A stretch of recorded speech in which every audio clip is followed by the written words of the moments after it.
I have not heard this truck run in 13 years, but it's finally time to change that. Now, before I could get to this point, I actually had a lot of prep work that I had to do, starting with mounting the brand new radiator that I had purchased for the truck about a year ago.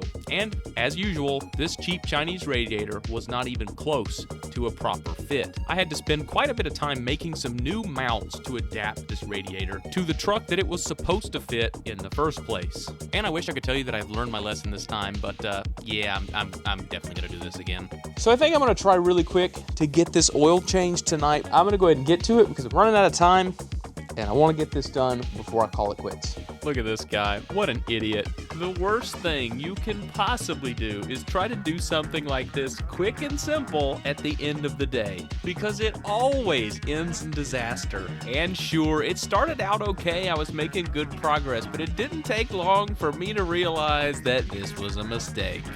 It's gotta come off. It's not gonna come off. Some absolute idiot over-tightened this oil filter, and now the thing might as well be welded on there. I tried several different tools to get this thing off, and finally I just had to destroy the filter and beat it off with a hammer and chisel.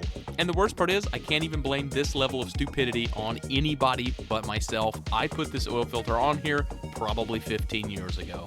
All right, we got it off. Suck it, 13-year-old me, you little snot. After I got that filter off, the oil change went surprisingly smoothly, so we're just going to skip over that part, and I moved on to the fuel system itself, which unfortunately also turned out to be a nightmare. So I came over here to check the fuel tank to see if it was clean. Look at that. What a mess. Stupid rat's nest in the fuel tank. It's because I left this port open for so many years. That was really dumb. So now I gotta get something and get in here and clean this out. It's gonna be fun. So I've created this monstrosity. This is attached to my shop vac. I gaff taped this weird clear tubing I found to the end of it. Hopefully that's gonna snake up in there, get all of that good stuff out of there. We're gonna give it a go. Well, there's not much I can say about this process other than it was a very frustrating job. So instead, I'm going to ask you to hit that like button if you're enjoying this video so far. It really does help it get pushed out to other people who might enjoy it. And since today's theme seems to be dumb mistakes, drop a comment down below and let me know a dumb mistake you have made in the past. Once that nightmare was out of the way, I added some fuel to the fuel tank and then decided to treat myself by doing something I've been wanting to do this whole time, which was install the carburetor. So this time I'm going with an open spacer. No particular reason for that, that's just what I ordered this time. And this carburetor I actually built for my crew cab, my 84 F350. It wouldn't clear the thermostat housing on the 460 with this fuel outlet here, so I ended up not using it. It's a 600 CFM vacuum secondary with a manual choke, and it has the center hung float bowls. I really love this carb. Haven't run it yet. Hopefully it runs good. It did not, in fact, run good. Once I installed my soon-to-be least favorite carburetor, my ADHD brain went into overdrive and I shifted back to another problem. All right, so now I'm gonna go ahead and pull the radiator back out for the 5,000th time. But this time will hopefully be the last. Once that's out of the way, I'll have room to mount the fan.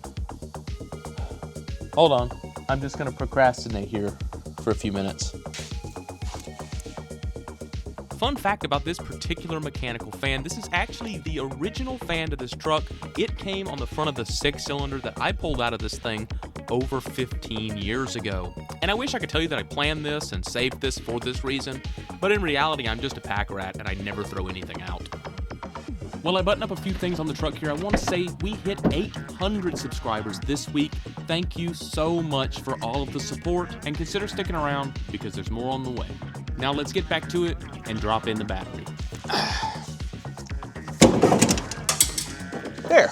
So we're just gonna have to jump the ignition out to our battery. Fortunately, with this GM HEI knockoff, that is super simple. You just plug a jumper wire into the battery terminal. That would normally be your ignition switch. There you go. You should now have ignition. And I can literally hear stuff happening when I touch that. Got my old trigger set up here, gotta get that hooked up. Please let this solenoid work. Ooh, stuff is happening. We're good to go. Now all we need, a little bit of fuel down the old gullet. She's gonna be ready to crank. We're getting so close, and I'm so excited. My hands are shaking. I don't know if it's excitement or just this freaking cold snap we're having.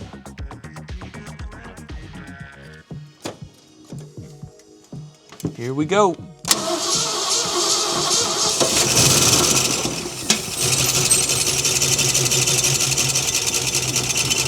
that was easy.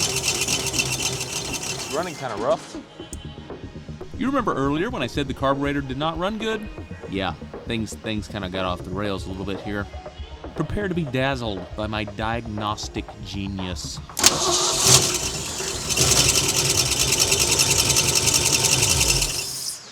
Ooh, got a float sticking.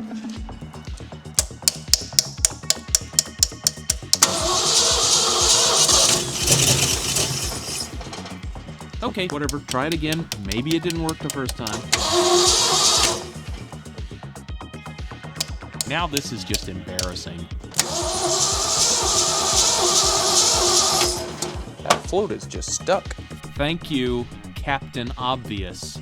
Now I did come to my senses eventually and start actually checking things, starting with the needle and seats. Nope. Then I checked the float level itself. Still no.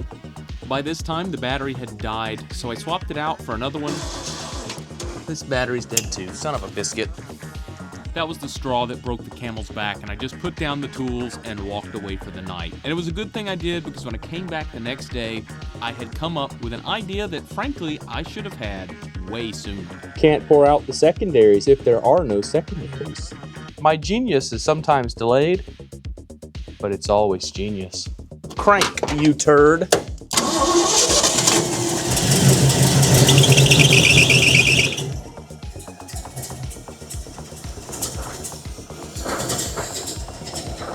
Come on, buddy. Probably just needs to warm up for a minute.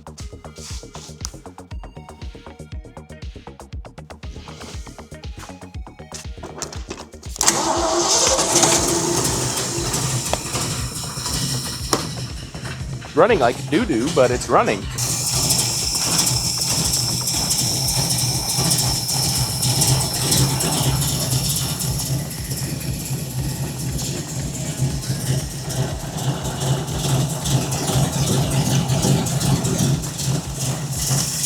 Check it out.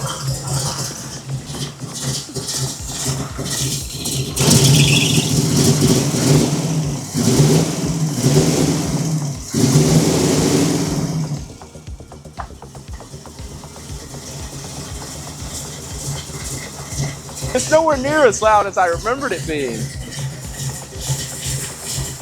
It's not quiet, but it's not loud. It might be running a bit rich. I can't tell. Yeah, buddy.